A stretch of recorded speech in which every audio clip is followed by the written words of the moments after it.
এই গাছের ফুলের ঘ্রাণ খুব একটা মনোরম নয়, অনেকটা কড়া বা উটকো গন্ধযুক্ত। এ কারণে এর বৈজ্ঞানিক নামের শেষে ফুয়েটেডা অর্থ দুর্গন্ধযুক্ত শব্দটি যোগ করা হয়েছে। এর ফলগুলো যখন কাঁচা থাকে তখন সবুজ, কিন্তু পাকলে টকটকে লাল রং ধারণ করে, যেমনটি আপনারা এই ভিডিওতে দেখছেন। দেখতে অনেকটা নৌকার মতো। এই বাদাম কাঁচা অবস্থায় খেলে অনেক সময় বমি ভাব বা পেটে সমস্যা হতে পারে, তবে এটি পুড়িয়ে বা ভেজে খেলে এর স্বাদ অনেকটা চীনাবাদাম বা চেস্টনাটের মতো লাগে।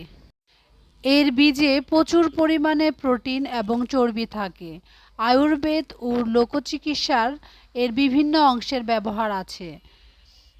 এই গাছের তেল বা ছাল বাত ব্যথার উপশমে ব্যবহৃত হয়। বীজের পেস্ট বা তেল ত্বকের বিভিন্ন চুলকানি বা সমস্যা দূর করতে সাহায্য করে। এর ছাল ও পাতার রস জ্বর বা প্রস্রাবের সমস্যার প্রাকৃতিক ওষুধ হিসেবে অনেক এলাকায় ব্যবহার করা হয়। এর বাকল বা ছাল থেকে মজবুত আঁশ পাওয়া যায়, যা দিয়ে আগের দিনের দড়ি বানানো হতো। গাছটি বেশ দ্রুত বড় হয় এবং এর ডালপালা ছাতার মতো ছড়িয়ে থাকে, তাই রাস্তার ধারে ছায়া দেওয়ার জন্য এটি আদর্শ।